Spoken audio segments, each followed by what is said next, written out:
We're back. We're back. They ain't, but we are. They go. Ready. I want to say for the record that this picture is not from this week. It's rare when you do not use a thumbnail from this week, because if this was from this week, it would be them holding their suitcases and walking that way, because they are gone for whatever reason. Naomi took her suitcase and went, my husband worked 2 jobs. I tell you what was the thumbnail. I tell you what would have been the thumbnail if we didn't have nonsense to talk about today. What would have been the thumbnail? Oh, she's back! She's back. With new music and theme songs and probably no character. She's kind of just a robot out there. Yeah. Oh man, this is a beautiful day to come back. Just total nonsense. Back to Naomi and the Sasha Banks situation. What a day! What a day to just find out. As I was at a work on a birthday dinner or whatever, after things, they were like, "Hey Marcus, when are you gonna talk about your show tomorrow?" I was like, I don't know, but if Marcus, I had looked at my phone, I would have been like, this shit right here, man. This shit right here. We're not even on the screen. Let's run the intro, and we'll continue this story right after this. I'm Shotzi Blackheart, the ballsy badass, and you are watching the Untitled Manny and Marcus show. Remember to like the video and subscribe.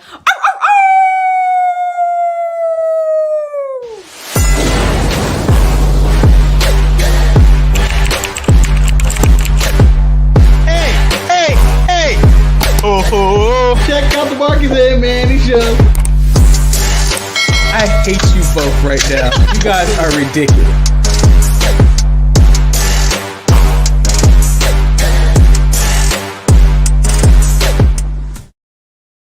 Welcome back to the Untitled Manny and Marcus show. We're back. I'm Lord Manny Hayes, as always, and he is Marcus, the grand finale. That was a little bit unsensitive now that I think about it. I was doing Carl Anderson, has nothing to do with anything else. I'm so sorry. I just thought about it after I did, like, oh, that was not a good look. Thank you, Maurice. He says, welcome back, fellas. Illusion in already with Sasha Banks is controlling her narrative. Vince hates tag team wrestling. What do you expect? Exactly. They should have known. I should have known that it would end this way, is what the Foo Fighters said in the song. I don't understand how we get this far and how people are shocked when Vince McMahon books tag teams a certain way and they go, what? No, it's been a long history of Vince McMahon hating tag team wrestlers, tag team champions, and apparently the Intercontinental Championship. That has been his MO for years. Vince has a type. And if it's a tag team wrestler, he ain't liking you. Unless it's Shawn Michaels, in which he separates you from your tag team. I mean, I feel like Vince McMahon has treated Shawn Michaels, but has done Shawn Michaels a favor by separating him from Marty Jannetty. Look at him now, drinking brake fluid. What's wrong with this guy? Because he can't stop. And he won't stop. Oh man. So are you ready to talk about the hot buttons of today? Are you ready to go in Raw? Congratulations on the best of show and all the Raws retro and everything. Publicly announcing this. Great job, Manny. It was a really good, enjoyable romp of a show. I heard you get really offended on ETE by saying I took numerous shots at you. You did. You attacked me. You showed pictures of me as a pog. You have zooms in of me squeezing my nipple. For God knows what reason I did that to myself. But how dare you do that to me on a public forum behind my back and then publicly stab me in the back? Manny, I'm going to put my tag team title on top of your desk and walk out, sir. Good day. Well, to be fair, you did it to me first with that picture. Oh my God! You're with the picture that was 2 years ago. God damn it, it was 2 years ago. Manny, I'm taking my toupee and I'm placing it on your desk. The toupee champions of the world. let's get into it because I was going to lead with a joke, but let's get straight into it. There's too many people in here. So the story is Sasha Banks and Naomi arrived to the arena. Sorry, I have to agree. And then we're informed. So this is WWE statement. When Sasha Banks and Naomi arrived in the arena this afternoon, they were informed of their participation in the main event of tonight, Monday Night Raw, which was a six-pack. It was an Xbox challenge, as they call it. No, Yeah. 6-pack challenge. a six-pack challenge. And then during the broadcast, they walked into the WWE head of talent relations, John Laurinaitis' office, with their suitcases in hand and placed their tag team championship belts on his desk and walked out. And they claimed they weren't respected enough as tag team champions. And even though they had 8 hours to rehearse and construct their match, they claimed they were uncomfortable in the ring with two of their opponents, even though they had matches with those individuals in the past with no consequence. Monday Night Raw is a scripted live TV show whose characters are expected to perform the requirements of their contract. We regret we were unable to deliver as advertised tonight's main event. Yeah. So, Manny, when Sasha Banks, so what I got from that, when Sasha Banks and Naomi showed up to Raw, they knew what was going down with this main event. They did not like what was going to happen in future shows or on this night or whatever's going on to their character. They felt it's going to hurt them in probably a mental or physical or future business-wise. So they decided to do what I do when I got upset when I was a child. That is, get me a sheet, put my 5 favorite things in there, my favorite toy, wrap it up, put it on the stick, and hit the highway. I'm out of here. What, are you running away all the time? What's going on here? Oh, you've never ran, Manny, you've never got the stick in the bag and the thing. You're running away. You're planning it. And you're walking down the street and you got tears in your eyes. I was the tag team champion. They showed me no respect. What is this? So, Manny, I asked you, my friend, who is right and who is wrong in this scenario? I mean, there's two sides to it. There's the business side. side. There's the business side. There's the business side of it. This is business. The business side of it, they advertise something and they didn't deliver. That makes WWE look bad all the time. But this stuff happens in WWE all the time. Like you get an advertised match and then you get something else. I was advertised Mustafa Ali versus Theory. No, what did I get? I got Mustafa Ali versus Beer. I didn't want that. Yeah. I got sold. I got given something I didn't ask for. But and then there's the performer side. I mean, there's always believe in yourself. Believe in yourself in everything. I'm 100% in that. But I feel like WWE are trying to portray them as bad individuals in this case. Well, according to the WWE statement, it is stating they are literally covering every base to show that they are not in the wrong. They are saying, one, that the wrestlers that they're in the ring with have wrestled before and they have never complained that any of these women are dangerous. This is a Nia Jax scenario, which you're Edge, Becky, and Asuka. Two, there's the other side is that their booking has been terrible. And I wouldn't say it's bad. Like, I've seen worse. You could be Carmella or Dana Brooks out there in the world, or a Tamina or a Tozawa or anybody chasing that 24/7 title, or you could just be Liv Morgan existing in the world that shouldn't be existing. So I didn't feel like they was terrible. And I don't know. I don't know what's going on. What else this has to? There's probably other elements that's not being portrayed. Do I believe WWE's full statement? I do not. Do I believe Sasha Banks and Naomi side from the Jimmy Uso burner account? I don't 100% agree with that. I believe there's some truth somewhere in the middle. Why are you stealing my Jimmy Uso burner account joke? Because I don't know who that person was. I thought that was true. I believed you. That's why I'm stealing it, man. I thought it was fact. So there's a Twitter account that's apparently a friend of Naomi's. I don't believe that to be true. That's Jimmy Uso. Clearly, that's Jimmy Uso. Jimmy also worked tonight. Did not walk out. You would think that because his wife walked out, he would actually be like, "Ah, shit, I think I gotta walk out too." Nah, because if he walks out, he knows he's fired. Who, Jimmy? Nah, Yeah. not with that Roman clout. Not with the bloodline going like they going. Have you seen how many DUIs he has? He brings negative press to WWE all the time. Yeah, but bloodline over money. Bloodline over money. I'd replace him with Sami Zayn. Like that. They just call Sammy Jimmy Uso. Sammy Uso, I mean. Sammy Uso. But yeah, it's a very messy situation. What's going on? There's many people in the mid card match. I think it's just Roland, maybe, that thinks it's a work. Yeah. The only reason I kind of agree with him is Corey said it was unprofessional on Raw, whilst on commentary when they talked about the match being changed to now it's Asuka versus Becky, and he said it was unprofessional for them to leave during the middle of a show. But Corey, go ahead. But it fits in this narrative of that PR statement they released, which like pins the blame all on Sasha Banks and Naomi. So yeah, it doesn't all add up, and I think more is going to come out in the next few days.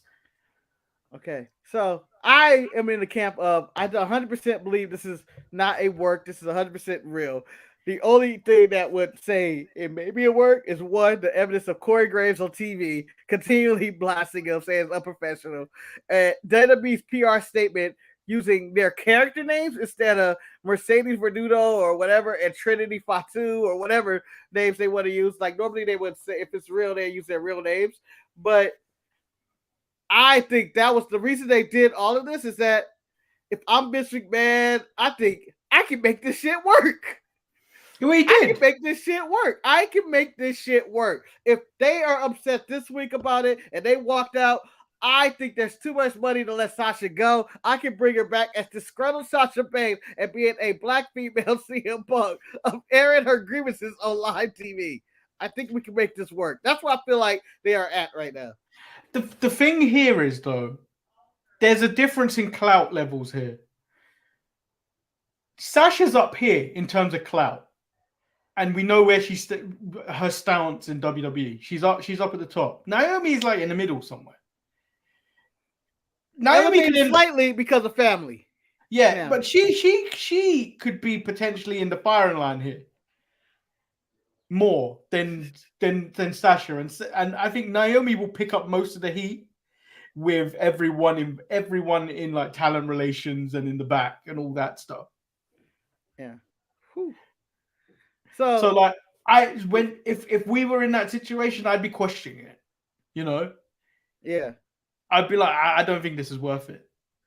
Like how we had like in normal jobs, how many people here put up with bullshit at their job? You do it because you're getting paid to do it, you know? You're under contract in a way. And then you're under contract, and that's the part where I feel is a little unprofessional. You're under contract. This is what you're paid to do. You are a performer / actress / whatever you want to call these people, a pseudonym for what they do. And you're paid to do a job. You should be able to do that job. If you have any grievances and dislike it, you know what? Take your ball and go home in a very professional manner, not hours before the show. It's kind of like what Toni Storm did when she quit.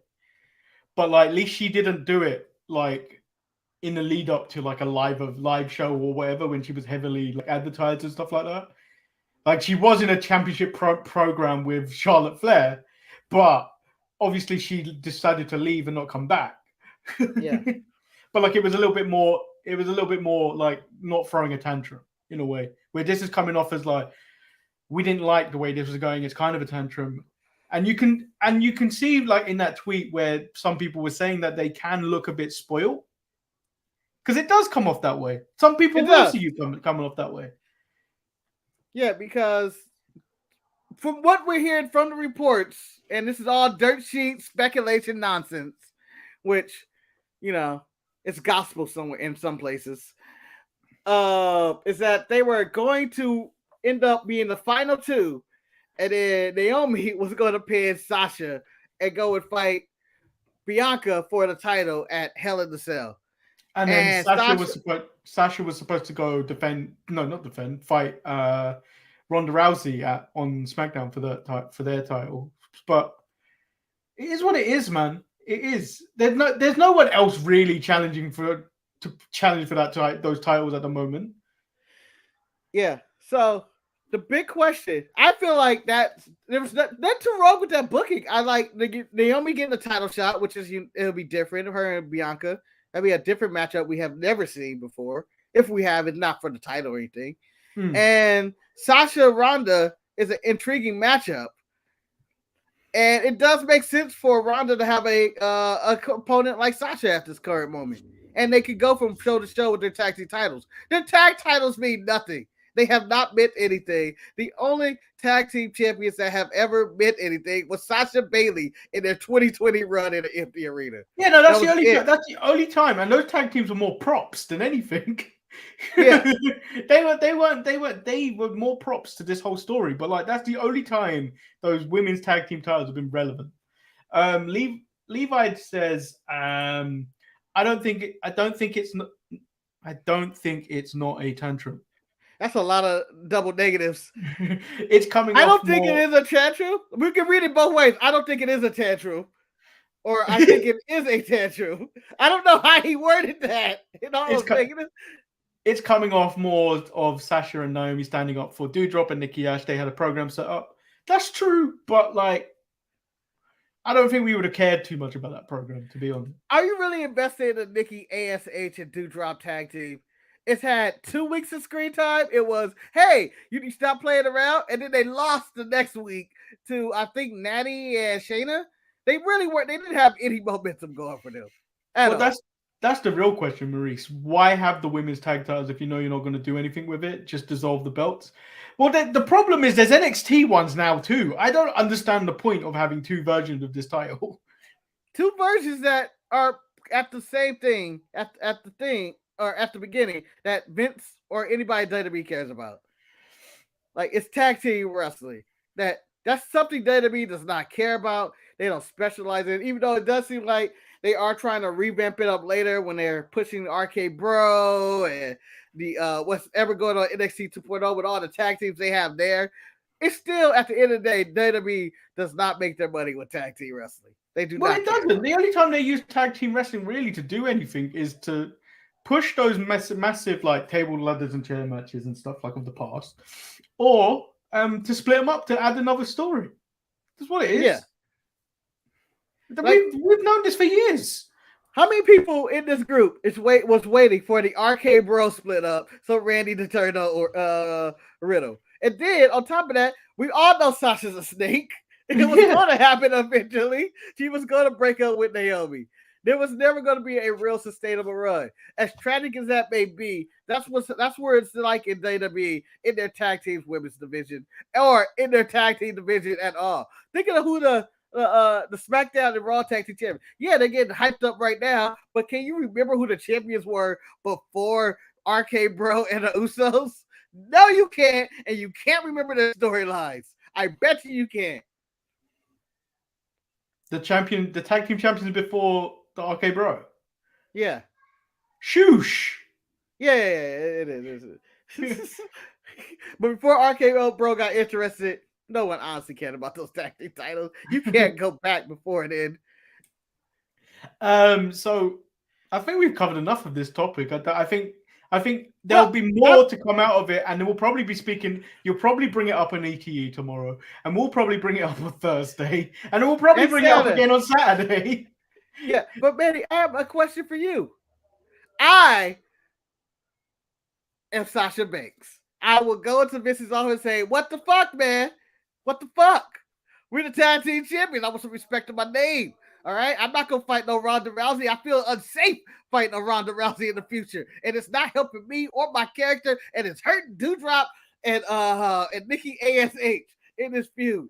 Don't fucking do this, or I'll walk out." Now, Manny, you are Naomi in this situation. I walked out with my stick and my bag and my favorite toy. How about you? Are you following me, or are you going, title shot against Bianca Belair sounds good for me? Yeah, I would say a title shot at Bianca Belair will sound good. And probably a pay-per-view payday. Yeah. Are you following me though, Manny? Are you going, nah, that's my tag team partner, man. That's the homie.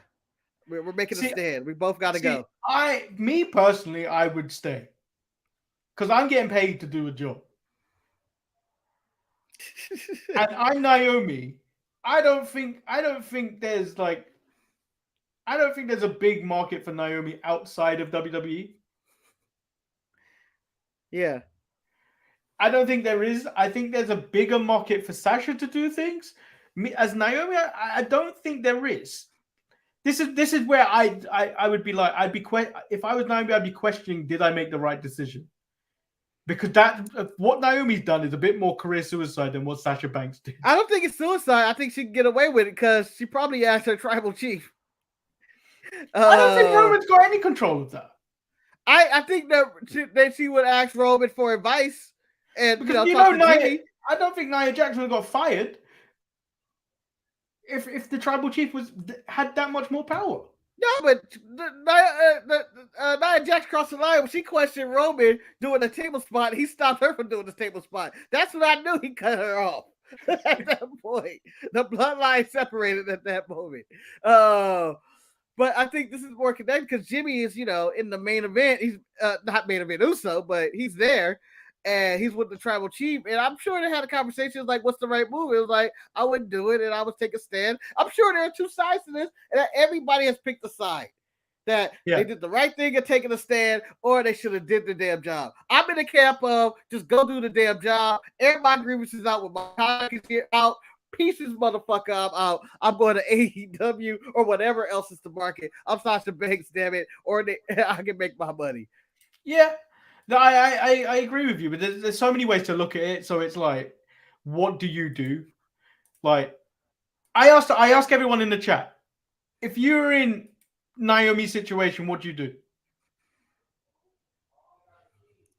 And yeah, it's gonna take like 5 minutes because we're on like a 7-minute delay. Yeah. So what? So as we wait for these responses, it's like, what would you do? So Marcus started off the cold open with saying, what would we have talked about if this didn't happen? And to be honest, I didn't know, but I did some research. Marcus, I don't understand why the best of show hit 400 because the other ones hadn't hit 200 views. And I believe after doing various research, we may have had to talk about penises again. No. I'm done talking about penises. I'm done talking about my cool ass penis. I'm done talking about your I forgot what you described. It's pretty deadly and it's also a transformer. Yeah, your transformers, you're like, well, it's a fucking gun now. Why? Why is the penis a gun? But I don't want to hear about people talking about their penises. I don't care how cool, dope, or transformery it is. I don't want to hear about your penis. But can we talk about what we would talk about? I think the big news story of the day would be from Monday Night Raw this week. It would be Cody Countdown. Oh my god. They were all in with that. I saw Bishop Man. He couldn't hear Sasha Banks complaining because he was busy sucking Cody's dick in the back. Hold on, I'm busy with something. Like, what is going on with the Cody Countdown? I went, this is how it's gonna be. I honestly, at the end of the day, I have no problem with them advertising what's coming up on the show. However, I thought it was a big obsessive that they went with the countdown. Maybe they think Cody is that much of a draw that they were like, "Oh, Cody's gonna be in the 7 o'clock hour. Boom! I'm gonna have to watch the third hour." That is their lowest rating segment. The ratings drop as the show go on, and the third hour is normally the lowest. So maybe the Cody draw was like tune into the third hour, but I thought it was just a little bit too much. It was too in your face. It was so in your face. The only time I've liked the countdown that they've done is when The Miz had to give Bobby Lashley a decision. Yes. Because there was so much jeopardy and The Miz was going to die. Yeah, that was my favorite. It was like watching the man on death row. And I think they realized the success of that countdown because that did actually spike a little bit of their rating. Is that countdown throughout the show, but that only went to the first 2 hours. I just thought saying, how do you say I'm putting the rocket ship on somebody without doing it? Cody countdown. Well, see, let's just talk about that a second. I liked I have a problem with Cody promos. I have a problem with them because I like them. I like them, but there's so much ramble in it. I thought this way he trimmed the fat more than he normally does. No. So he was going down a path, and then it was like I'm watching the Untitled Manny and Marcus show, where we're going to veer off somewhere else for a bit, and then we'll come back to our point. That is our strategy. Yes. That's essentially the show. Yeah. But that's Cody's promo. But the promo was good. Like, it was really good. And for a Cody countdown to be building up to his promo, I thought the suit game was on point, and I thought this was one of the best. This was a coherent, straightforward promo by Cody that told a really good story, and it justified a third match with Rollins. I think we need to talk about it. The only sad thing about Seth Rollins being in the back, you couldn't see the full outfit. Because I think that motherfucker was wearing a string vest. Yeah, he reminded me, what if Christian wore a vest? Like back in old Christian outfit, wearing a vest. He used to wear if he decided to wear a sports coat over that. And he brought his laptop like, Cody, I'm going to kill you. I'm going to kill you, Mr. Nightmare. I'm going to kill you. And I was like, yeah, you show him, Mr. Rollins. Levi said, I used to remember when Cody was hated here when he cut those promos somewhere else. He cut those promos when he was trying to cure racism, Levi. He tried to that's why we didn't like him. He tried to end racism. He tried to argue about going heel or face. There were good Cody promos in AEW that we praise.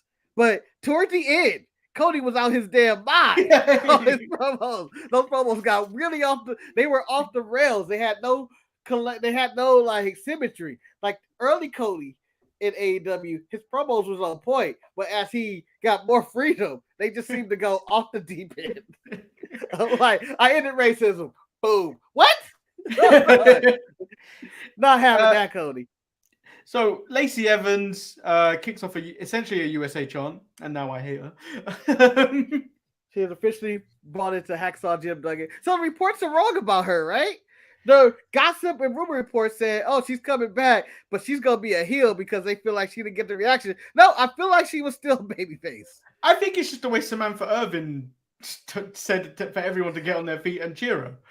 Yeah. Because I'm sure... I've seen numerous times they do it in England when they announce like soldiers or people from like they do it here all the time. Veterans and stuff like that. It's like please rise and pay respect to these people, and you're supposed to.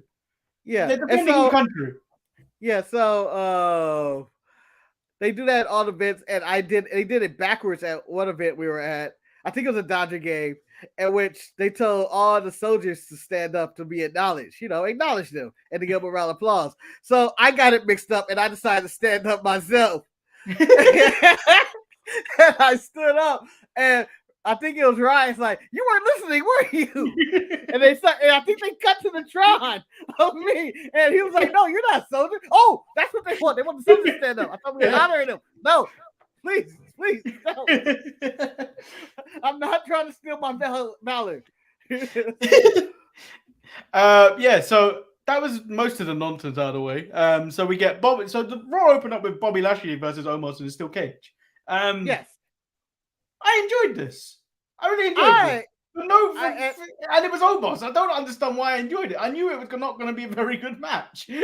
No, I think Bobby, using a lot of his athleticism and just overall experience and talent really carried Omos to a solid cage match here. It felt big. It felt big time, in which it was Bobby Lashley and Omos in the cage, and it had a nice ending that I think Bobby has used before. I don't know. No, I think it was Big Show and Braun Strowman did this numerous times. Or Big Show once threw Austin out the cage at St. Valentine's Day Massacre. Yeah, that's when he debuted. I'm trying to remember when Bobby was. Oh no, he was him and Umaga. He jumped through the cage on top of Umaga. He didn't actually win that. So that's why I have flashbacks to that. But I thought this was a really well put together match. And those who call Omos the Great Khali, no, he's a lot better than the Great Khali. He's more agile. People need to realize how more mobile Omos is in comparison to how immobile the Great Khali was. The Great Khali can't run ropes.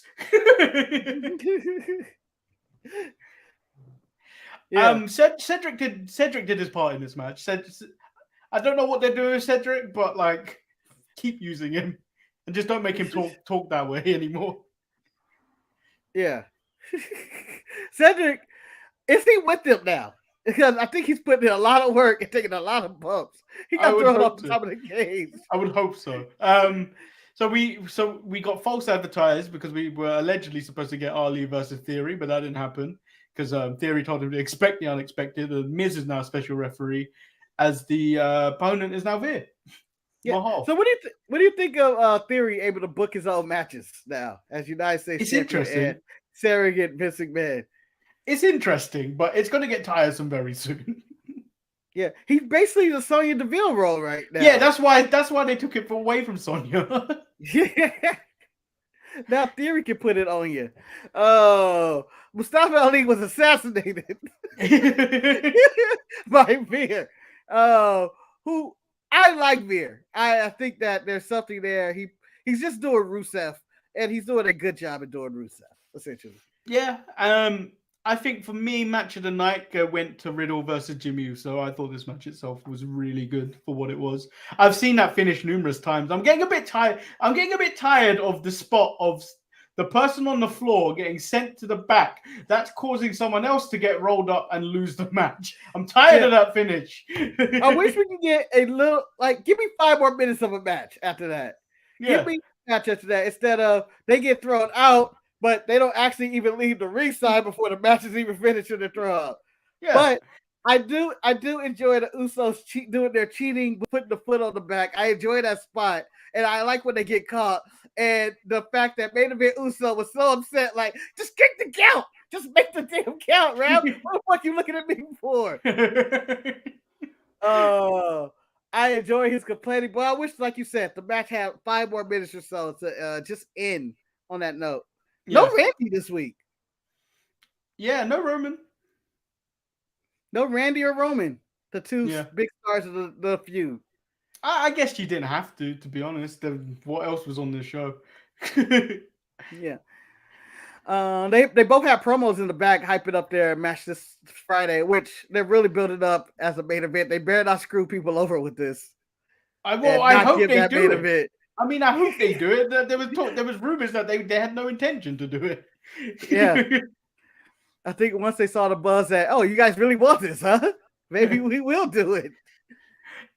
So Finn and AJ in the back shoo away the Los Lotharios and give Liv Morgan an opportunity to work with them and watch for them from ringside. She claims she doesn't know yet. Then we get Edge and the Judgment Day. From appearances, I don't have the image. From the appearances, Marcus, what did this look like to you when they were both standing either side of that chair? Either side of that chair? Wait. Yeah, of Edge. Oh, I don't know. It was just, it was what it was. I was looking at more a gothic Playboy mansion. Hugh Hefner is really dark. I think Earth 2 Hugh Hefner does have a gothic Playboy mansion. That's what it was. Or we just may as well say the Playboy mansion is Wayne Manor in Gothic universe. It's like Bruce Wayne's house. Like, oh, this is weird. This is weird, but also very sexy. I like what each person said. I like that Punishment Martinez is now just calling himself the Punisher of the group, essentially. They've gone down an S&M route. Yeah. And just turned into Mei Ling. And Rhea Ripley is still kind of, I don't really like her promos, but I thought this was better than most. Rhea Ripley's hair is better than CM Punk's was back in 2009. About the same cut. I just don't understand why Rhea Ripley had to dye her hair black so Edge can have her hairstyle. That's That's 100% what it was. He could only be the only blonde in that team. We're gonna have to. You're gonna have to dye your hair black because people are gonna mix us up. No, we're not. You're Edge. Nah, they're gonna mix us up. And then Liv just ends up coming out with AJ and Finn Balor. Like, no decision made. I'm like, I'm in the I'm gonna have to weigh out the decision or anything. No, it just comes out. That was earlier today. Yeah, and then it was actually a surprisingly good match. Like, I don't think Los Lotharios really get the credit they're just due because they're a tag team. Yeah. Well, what did we say? All 2 minutes of this show, Manny. 22 minutes of this show we've talked about. Vince don't give a damn about how good of a tag team you are. He hates tag teams. They only exist because wrestling has tag teams. This would be like the tennis talk about, we're making all our money on doubles. No, they don't even care about doubles. I don't think. They don't. Win doubles. I mean, they didn't care. I don't care. They didn't care about doubles after the Williams sisters destroyed doubles. Yeah, no one's beating them. But yeah, no one cares about doubles, male or female. It's like, nah, it's all about the singles. I think that's how Vince looks at wrestling. It's like tennis. I care about the singles. You give me our single competitors. Don't give me no doubles. Yeah, and then basically we get this, and I thought this was disgusting. Absolutely disgusting. Yeah, this is a disgrace. I know who was more disgusted by this by anybody? Jamal. Because he saw it when they did it at a house show, and someone posted, they're doing the thing, and then they do it on live TV. Disgusting. This is a disgrace to the Bullet Club, disgrace to the Wolfpack and the NWO. I am offended, and they have destroyed my childhood. Liv Morgan should not be here, damn it. It could be anybody else. Anybody. The Lions in there, damn it. Alexa Bliss versus Sonya Deville. I missed that she's not doing the thing. Yeah, I want more old Bliss. They gave her new music. I miss old Bliss. I miss when she was a heel. Old Bliss, where she was just out there doing the thing. She was out there being smug. She looked at people the wrong way. She was a great heel. I don't care about how many Lily dolls she sells. I need heel. Millions of those. I need Alexa Bliss, the cowardly heel, being on TV. I don't need this baby face.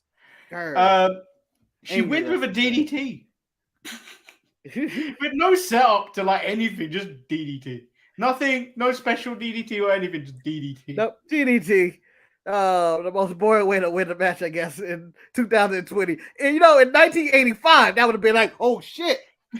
But in 2020, when I'm seeing people kicking out of Canadian destroyers through tables, I'm expecting you to kick out of a DDT. When I see Darby Allin dive, coffin dropped through better tables, is better chairs essentially, and then land on the edge, DDT ain't gonna cut it. Yep, not anymore. Not modern wrestling. These kids have tougher skin. They don't die. She's been talking to Cody too much and living in the 80s. No, she's been watching way too much NWA Power. DDT, that's it. Next thing you know, she's gonna try to win matches by throwing people over the top rope. Oh no, I'm in DQ'd. So we got Chad Gable versus Ezekiel. The lead up to this, Elias's younger brother. This is ridiculous. Chad Gable and Otis have a DNA test result for Kevin Owens, who is very happy about this. However, the results were contaminated with barbecue sauce. Otis blames it on Elias when Kevin Owens remembers Otis eating ribs like there was no tomorrow in catering. The fact that he used like no tomorrow made me laugh more. Yes. For some reason, I got a good kick out of all of the segments with KO and the Alpha Academy and him just yelling at us, barbecue sauce. I saw him eating ribs. I saw him eating ribs last week. I don't know how that contaminated anything. If anything, you blame that lab, okay? I don't know who that lab is. Maybe it's Theranos for those who are in the know. I don't know. It's terrible. Terrible work. And yeah, I just found this whole thing entertaining. It's just the nonsense you need sometimes to break up the show. And yeah, that was funny. It was good. It was good nonsense. The thing that I thought could have done with more time, would you thinking it was a 6-pack challenge? I don't think they could have been 10 minutes. Because this is how much the main event got with Asuka and Becky Lynch. That was like 10 minutes long. Like of actual wrestling TV time. This is the scramble decision I think they had to make. It was like, all right, as the show's probably going on, they're trying to think, because it seemed like that, because they threw Becky out there and she had to cut a quick promo about why she's fighting a single match that she didn't want to be a part of. It was a 6-pack challenge. I was going to fight 5 other women. This isn't fair. And they have this match, and I think this was the easier solution for them to let's just make it a 10-minute match. It'd be forgettable. Asuka's the number 1 contender versus Bianca, and let's just be on with it. Yeah, that was basically it. And then, I still think it's going to be like a triple threat at this point because Asuka won with spit in the face. Oh, that was some good spittage, though. Like, I don't know what Becky was trying to do with an umbrella. You got to kill anyone with an umbrella. Oh, you think you're on a penguin? Unless you have a machine gun attached to that, you can't do nothing. You ain't Marty Skull. I mean, I don't even know what Marty Skull's doing these days. You know what? He just wrestled for his existence against Flip Gordon. And it turns out Marty Skull exists. That's a real match. You know, he would have, do you know him of all people would have been done well in NXT, but I don't know where you go with him anymore after being cancelled. I think he'll be back. Because what's his name didn't want anything to do with him. Lindsay Dorado at a show. He asked to be booked to get. He'd say he'd do it, but he just wanted another match. He didn't want anything to do with him. So yeah. Because I believe what Marty Scurll is guilty of is being English, in which he has sex with a 16-year-old girl, and which is legal, I believe, in the United Kingdom, right? It's legal, but there's questions about consent. I'd be questioning the consent about that. Yeah. So he's one of those. He may end up back. Who knows? Yeah, creepy. Who knows? But we'll find out. So that was the end of Raw. It didn't feel chaotic. Like to me, it felt chaotic. It wasn't too chaotic. So what I realized was for the last couple of episodes of Raw, they have been really good. And do you know why they've been really good? Them damn Mysterios weren't on it. Mysterios were on this week. Yeah, and they came on this week. They came back this week, and what happened? The show is in disarray. They came out and fought the beers though. But no, I just thought it had a good pace. And I thought the added twist of Sasha Banks and Naomi walking out added to, oh shit, it gave me that feeling that I haven't had in a long time with Monday Night Raw. Anything can happen here in the WWE. What's going to happen? You want to know what the problem with pro wrestling is? The gossip, the rumor sites, the Sean Ross Sapps of the world, the Dave Meltzers. Hold on. I'm going to say this. That shit is too good for what they actually have in the real storytelling. Like the behind the scenes stuff is better than what's going on. I'm telling you this, the most entertaining thing about AEW right now, they have great matches and whatnot, but the fascination of how much cocaine is Tony Khan doing and why isn't he signing MJF? Why is this going on? Pay that man his money. I don't understand why that's difficult for anybody. Let's talk about that. We're done with the Raw report. MJF. So I was reading things about that, and he basically wants more money, but he doesn't want to sign a new deal. He essentially wants a raise. Is basically what he's saying. But business-wise, I think that's the dumbest move ever if Tony Khan does that. Oh no, you're wrong. You're wrong. No. Let me tell you why. Imagine like you pay a baseball player and you give him more money, but you don't add more years to that contract. They never give baseball players more money, Benny. They ripped them. Okay. Wait. Let's talk about sport I know. Let's talk about sort of sport I know. So let's talk about football, soccer for you lot. For instance, if you got a player on like the last 2 years of his contract, you start renegotiating now, essentially, because negotiations take a while before you get to the deal you want. But like, you would always put more years on that contract. You wouldn't. If you were going to give him more money, you would always try and get more for your money, because if I know you don't sell on your player, you wouldn't sell on your talent. Like, you wouldn't go, oh, WWE, you can have MJF for like $45 million. It doesn't work like that. But like, you would put more years onto that contract so you keep him around for more longer. I wouldn't give him more money if there's still intention for him to leave. Well, he never says intentions to leave. He just wants to go where the best offer is. Yeah, and I also believe that's a part of his heel persona. But there's some truth in there that if they're not offering me good money, and he's good friends with the American Nightmare, Mr. Countdown now, and he could be in his ear. But rumor has it he's making less money than people like Pac. Yeah, no, he's making opening AEW contract money from like day one, where he should. When you look at his place on the card and AEW has elevated him. So AEW do have a point where they don't have to pay him money, but AEW have put him in that spot. But essentially, he's making you money, so you would try and work out a decent deal. But like, apparently backstage, he's got heat on him now because of the way it's going, and I think it's wrong the way he's doing it. The fact that he's made it more public and he's essentially he's creating a bidding war for himself, which is good for him. But I don't think it's a good idea in the long run for business-wise, because that just shows you're going into business for yourself. But I feel like, what's the difference between him standing up for himself and Sasha Banks and Naomi standing up for themselves? Because if I'm MJF, who I want to say this, probably one of my favorite characters on AEW, period, consistently throughout his tenure in AEW, his storylines have been entertaining. He's been entertaining, even though there are rinse and repeat. He still sells it pretty well. And considering that he does show that he does move the needle, and statistically, he does move the needle in ratings. He's fighting all your top guys. He's one of your big draws. And he's telling you he wants more money. That's it. Like, I feel like we can renegotiate his current contract to be like, okay, we're not where we're at, but I want to sweeten the pot for you a little bit by giving you this much.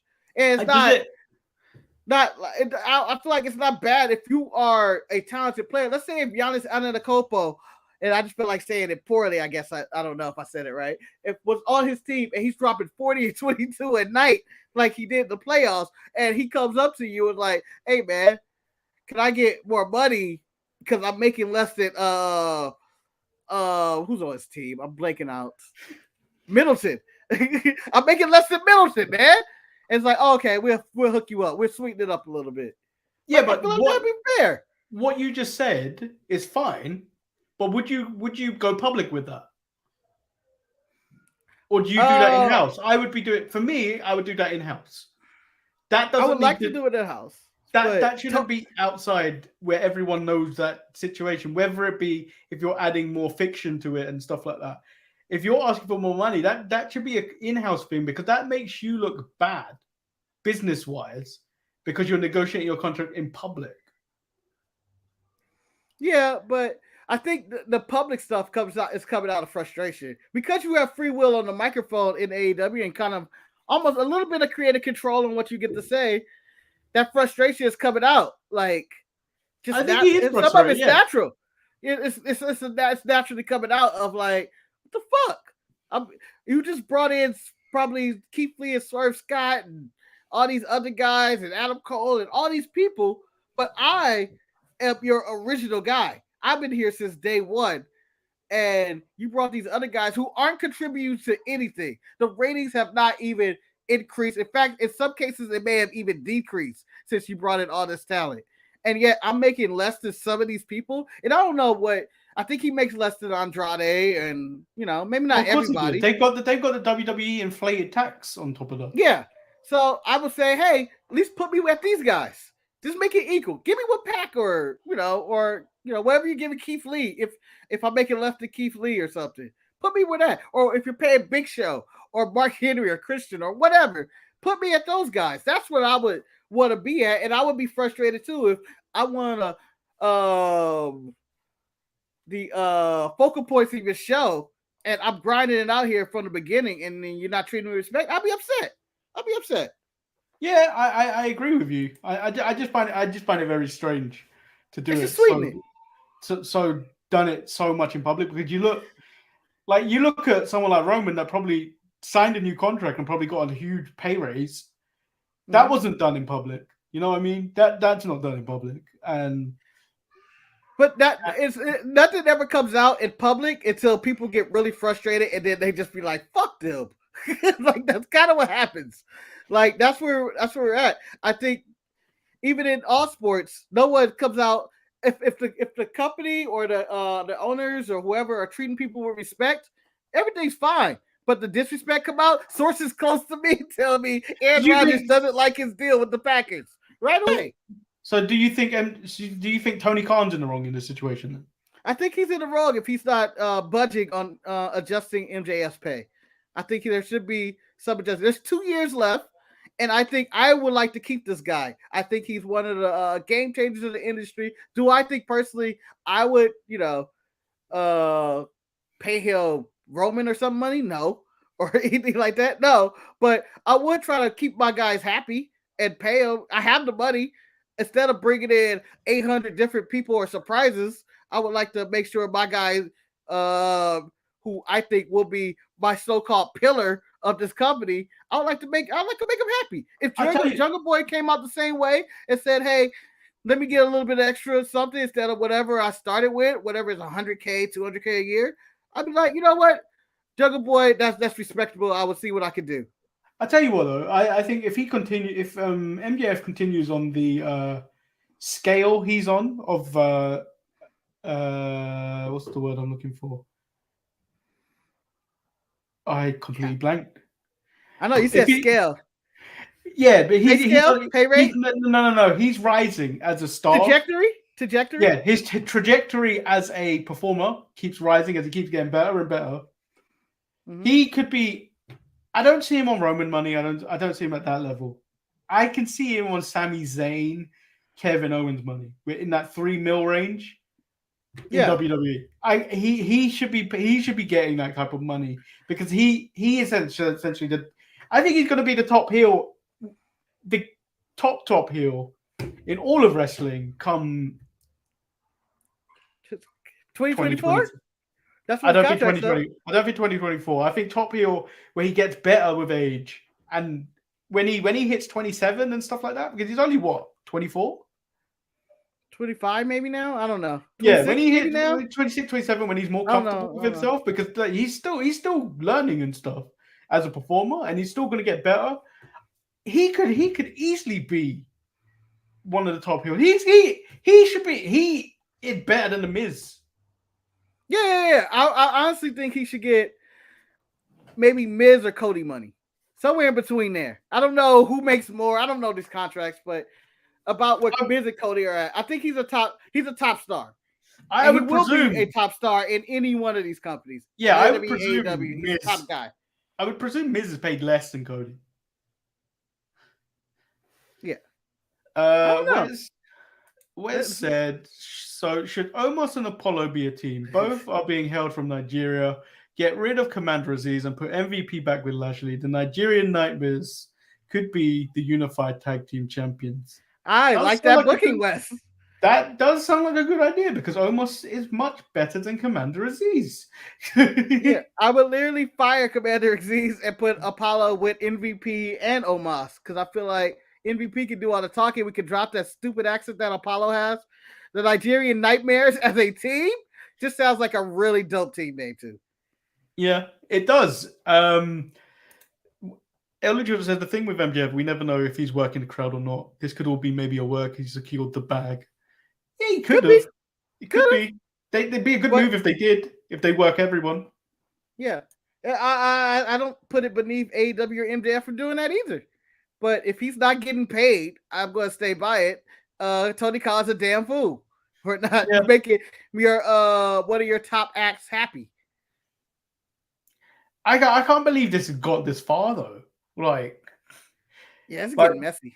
I feel like he should have just went to Tony Khan first, and then Tony Khan should have just went, yeah. No, I think he went to Tony Khan. I feel like it seems like it's numerous times. That's why I say it's his frustration over like, hey man, where my money at? I'm working hard for you. If you remember, I don't know if anybody recall the NWA movie. I'm sure everybody's seen it. Ice Cube writing all the music for NWA. And he wasn't really getting paid. The money was just going to Eazy-E and Jerry Heller. I don't know how much of this is all true, but the way it's portrayed in the movie, that's how MJF is probably feeling. Like, what the fuck? I'm doing all this work. I want to get paid just like everybody else. I'd cut all of AEW Dark to keep them there. I know, right? That's what they should do. You don't need that many performers. I would cancel all the Rampage wrestlers. Rampage barely it's not worth the time. I don't understand why we keep getting Rampage episodes in these weird time slots. Just put it on a different night. Just put it on Saturday and just say we're done. Or just take it off. It's fine not to have a Rampage this week. Bring it back when the NBA season is done. Didn't TBS want it? Because they're putting it at weird time. They're putting it at 2 p.m. my time. I'm like, who's watching that? It's such a bad time slot. You better just go out on YouTube live. I mean, they probably get more views if they put it on YouTube live. I know, right? And people be like, "Oh, I'll come back later." Instead of just a weird time watching on DVR later or something. I don't know. Shit. Yeah. But they should keep MJF. Protect MJF at all costs. Tony Khan should be like, this is my investment of his people that he want to keep. And what the hell are they doing with Darby Allin? I didn't get to read on anything. Why did he lose to Jeff Hardy? I'm not saying Jeff Hardy isn't Jeff Hardy, but I'm saying Darby Allin should be involved in something in this company. He's involved in nothing right now. I feel like they just got tired of him, but I'm just saying the guy has appeal and not just doing dangerous spots. He can actually have really solid matches. And they just decided, not doing anything with this guy anymore. Yeah, I don't understand why they called off on him. Maybe they need to. Maybe they do need. They need to focus on their pillars. They need to work on their pillars, man. Like, didn't Jungle Boy lose too? Yeah. And then I don't think Hangman Page is considered one of their pillars, but he's on the same level. But he's about to lose to CM Punk, which I think it's the right move. But he's about to lose to him. No, I hope Page beats him. Some of the younger guys. I hope Page beats him. Actually, this is the only time Page has been interesting. I don't want him to lose. I want him to lose, Manny. I want him to lose so bad. The quote Ice-T in New Jack City, I want to shoot you so bad my dick is hard. I want Page to lose so bad my dick is hard. And I know I'm the one to say I'm not talking about my dick on the show, but my dick is hard for him to lose. So, yeah, we're back. That was the end of the show. Wow, what a show. What a show. We covered a lot. I think the MJF topic, since we've been off, that was something we needed to talk about. Yeah, that was something that was completely necessary because it's been going on. Did you have any comments on the Joe Buck situation or Joe Black situation? In which, no, I don't. I find it's ridiculous, but I think people should, if want to know more about that, should stay tuned for tomorrow on ETE, where Marcus and Jamal will be talking about everything, even though they do tend to cover AEW too, because AEW is unraveled in all of it. Their hands are everywhere. They're in the Super Junior tournament. They're showing up in NWA. They're all over the place. AEW needs to stop fucking around with everyone. Was there anything in the comments we missed? Because I know I wasn't. We were actually talking and engaging in a lot of talk that I may have missed some stuff. If there's anything in there. No, we covered most of the stuff, the important stuff Levi said. We covered stuff El Luchador said. We even covered what Wes was talking about, the Nigerian nightmares. But we covered everything. Okay. Because I was like, it was a lot that I wasn't able to see because we were actually, talking about this shit. This shit was crazy. The drama outside of wrestling is better than the drama that's in the ring, and that's always going to be a problem. I am there for the TV show, not for the gossip. But then again, when I tell people I watch wrestling, you need to understand that all of this is the TV show. Fuck you, Marvel Cinematic Universe. This is fuck you, Game of Thrones, the House of WWE, the House of AEW, all this. This is a soap opera within a soap opera within a dream. It's insane. So just to run you through what's going on for the rest of the week, if you don't know, ETE with Marcus and Jamal is tomorrow. Me and Marcus are back on Thursday with your NXT 2.0 and Dynamite reviews, and possibly an update of what's going on with the Sasha Banks and Naomi situation. And then I am back on Friday with Ross for Raw is Retro, which seems to be the hottest thing on this channel recently. I don't understand. The A shows are Raw's Retro and the best ofs. I have settled in that the other shows are just here to make those shows look great. We are the mid card. We are Sasha Banks and Naomi, and the best of show is Ronda Rousey and Roman Reigns or something. And then obviously me, Marcus, and Eric are back on Saturday, I hope, for the Sharpshooters Wrestling Podcast. What a time to be alive. Yep. So until next time, toodaloo, everybody. Oh, it's next week, Toupee Suicida? I told you it's whenever you want it to be. Oh, because we have to announce it. I feel like we have to build up to it, like we built up Toupee Tuesday, which I feel like we advertised for 2 months. All right, Toupee Suicida should be Thursday, next Thursday, because that's the lead-in show into Double or Nothing. Okay, so May 26th. Toupee Suicida. Join us. Jamal's going to talk about my stolen ballot. It was an accident. Damn it. I didn't know. It was nothing but shame. I got it backwards. I got it backwards. I remember being in Philippines and they played the Filipino national anthem and then weirdly played the UK national anthem for me. And I have never felt so weird in my life. like I won a medal or something at the Olympics. Guys, I've done nothing. I've done nothing to deserve this. I am a shit talker. At best, I'm a shit talker. If there was a professional shit talker, that would be me. Although Patrick Beverly on First Take, the best. It was literally hate incarnate. And I love him. That's why I love Pat Beverly. He was talking so much shit about Chris Paul. So like he's just a cone. He's not even defense. He's a cone. And I was like, damn. Fucking savage. And then 2 days like Chris Paul put up 17 great years. No, let me correct you. He put up 15 great years. 2 years, he wasn't even an all-star. Didn't make the playoffs. Like, what the fuck is this hate? But I love it. I felt it. It was good hate energy. If you haven't seen Patrick Beverly on First Take or on Get Up or just watching him analyze basketball, the man hates everybody. Perfect. Yes. Perfect. Everyone gets paid too much anyway. There's no reason to hate them. Yeah. Petty Pat Beverly. He'll be an amazing wrestling heel, by the way. Like the man is just hate incarnate. He's beautiful. Beautiful. Ross said Pat Bev don't give 2 shits about anyone in the league. Love that guy. Yeah, it's beautiful. This man's whole identity is scorch the earth. So we're on 11 likes. If you haven't liked the video, like the video. We are out and we will see you tomorrow. Well, Marcus will see you tomorrow. I'll see you tomorrow. Manny will see you sometime. And Manny may pop in randomly to fix some shit, but I may run in. I'm not doing anything tomorrow. I may run in. Just ruin your whole show. No. Say something offensive. But Manny, I think we should end the video not with a bomb, but I think we should end it with the clip of Vince McMahon denying his talent. This is business.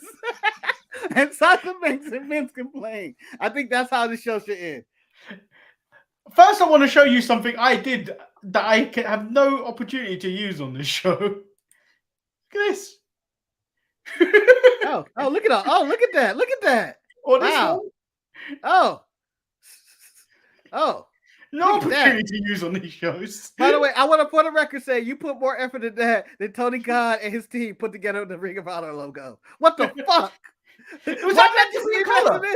Is that meant to be in color? I don't know. That looked like somebody that just got Microsoft Paint for the first time. Mommy, look what I did. Is that supposed to be like this? Is that like the TNT title when it wasn't finished, but they just decided to bring it out? They decided, oh, let's, you know what? We know this Ring of Honor thing. We need no effort. That's what we need to put to this logo. And I was like, oh. Like, I just felt like, why? Why? You just put ROH in a kind of curvature box with a media gradient of gray and black. It was the dullest logo I've ever seen. So I believe this is what happened when Sasha Banks and Naomi walked into Vince McMahon's office. Dada, why? Why, Dada, why? This is business. This is my sweat. I know, but I did business. Shut up! Shut up! This is business. Hey! I invested the money. Stop talking! I will kill you! Sorry, sir. Hey! Dada, why? Business.